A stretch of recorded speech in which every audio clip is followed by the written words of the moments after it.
Hello everyone and welcome back to my Bold and Beautiful 29 YouTube channel. I hope you guys are having a wonderful day. Before we start, please hit the subscribe button and give this video a thumbs up. Carter Walton issues and claim. Brooke Logan makes a vaticination. John Finnegan gets agitated.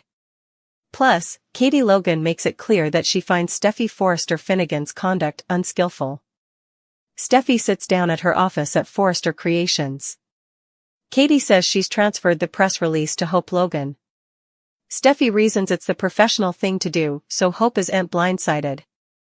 Katie hardly calls this professional. Steffi doesn't like Katie's tone. Steffi says what Hope did was unskillful. Steffi asks Katie to put herself in her shoes. Katie insists it's a misreading.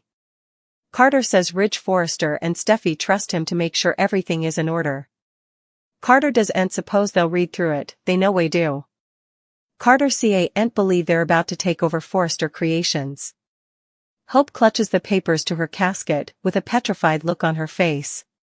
Brooke apologizes for intruding on a shirtless Finn at the Precipice House. Finn is agitated and says he formally knows why Brooke is there. Brooke is confused. Finn says Ridge was formerly there. Brooke didn't know this. What did Ridge want? Finn says to talk about how out of control Hope is. Ridge and Katie are talking at Forrester Creations. Ridge finishes reading and asks Katie if that's what she transferred Hope. It is. Ridge doesn't feel pleased as Steffi sits quietly at her office. Steffi eventually chimes in and continues justifying her decision. Ridge wishes none of this ever happened. Steffi asks Ridge about his changing shift on Hope. Steffi asks her father if he's listening to Brooke. Brooke tells Finn that Hope isn't out of control. Hope made one mistake at Eric Forrester's party. Finn says it's enough big mistake. Brooke says Hope apologized and it didn't be again.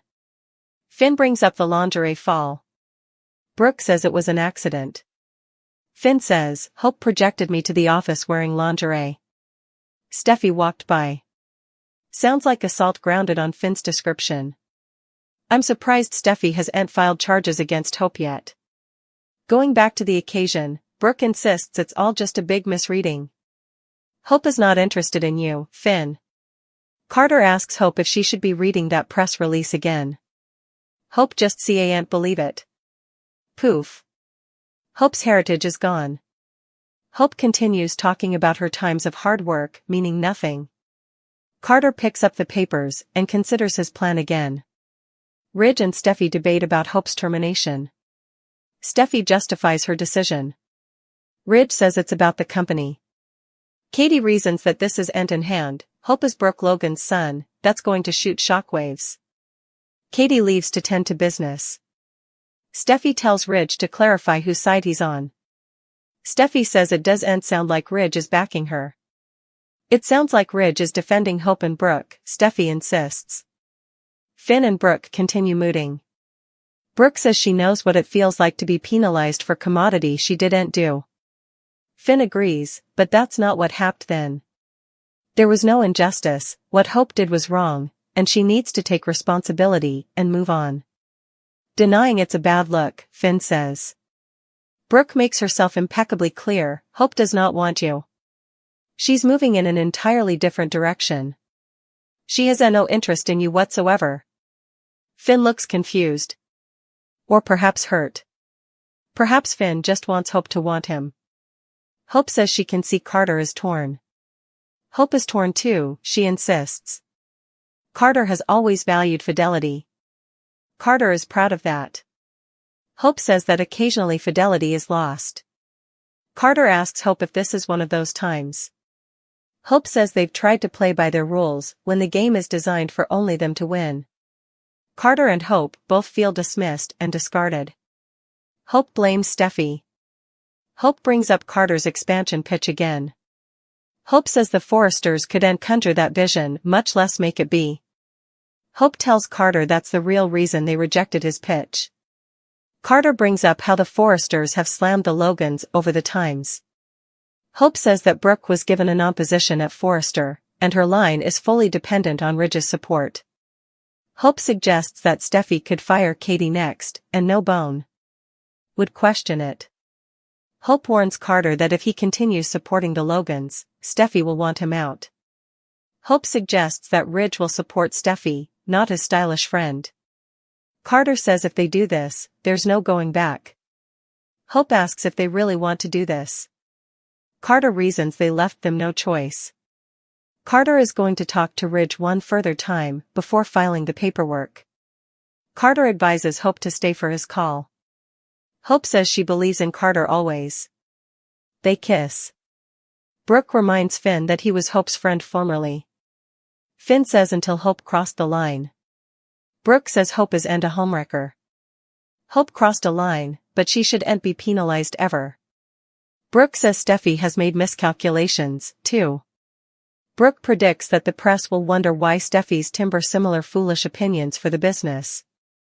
Finn trusts Steffi. Brooke warns it could blow up in her face. Brooke says indeed if Finn doesn't believe it's the right thing to do for Hope, it's the right thing for Forrester. Brooke tells Finn to talk to Steffi and tell her to back off before it's too late. Ridge walks into the office and tries to talk to Steffi. When Steffi gives Ridge the silent treatment, he explains he always has her reverse. Steffi feels like Ridge is wavering. Steffi admits firing Hope was particular. At the same time, Steffi reasons that she always puts business first. Ridge says he understands, but they need to be careful how they handle this situation.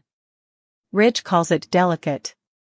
Ridge doesn't suppose going to the press now is the right time. As Steffi asks Ridge if he thinks the Hope thing will work itself out, Carter walks in. Carter wants to resolve effects before they helical out of control. Hope delays at the cabin in front of the burning fireplace. Hope flashes back to Carter's words, body, and sports auto. Hope recalls Carter subscribing the document. Brooke interrupts.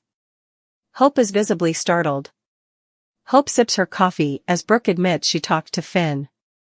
Brooke says it didn't do so great.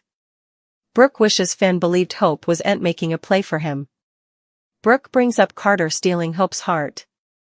Hope makes an intriguing statement. I wouldn't say he stole it. I gave it to him. Hope has a slight smile as she says it. Brooke looks uncomfortable and says, anyway, also, Brooke tells Hope what she suggested to Finn. Carter addresses about optics and Hope's termination. Ridge tries to do damage control and tails Steffi. Steffi says it'll be old news by hereafter. Carter says Hope and the Logans have been sidelined for times, despite all their benefactions. Carter understands Steffi has injuries, but it's no reason for firing Hope. Steffi stands up for herself. Steffi says she can't trust Hope, so how can she work with her? Carter says Steffi's issues with Hope are snooping with business opinions. Ridge tells Carter to take a breath. Carter doesn't take a breath. Carter keeps going. Carter says if Steffi doesn't reinstate Hope and HFTF, also Forrester Creations will no way be the same again. Carter adds that Hope for the future needs to always have a place at Forrester Creations. Carter mentions that they've no idea what's at stake if they do it. Carter's hand grips the train brochure indeed tighter, Commodity Ridge notices. Occasionally you suppose you know everything there's to know about your favorite day TV star until you discover there's just so much further to learn about them. Of course, this time around we're talking about the bold and the beautiful star Lawrence St. Victor, who's stylish known for his part as Carter.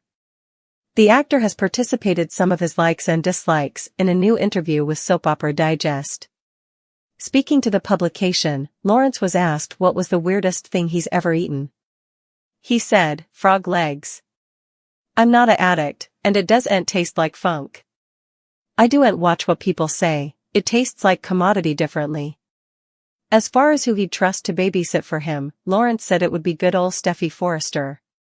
Obviously, Jackie, but she has enough kiddies formerly.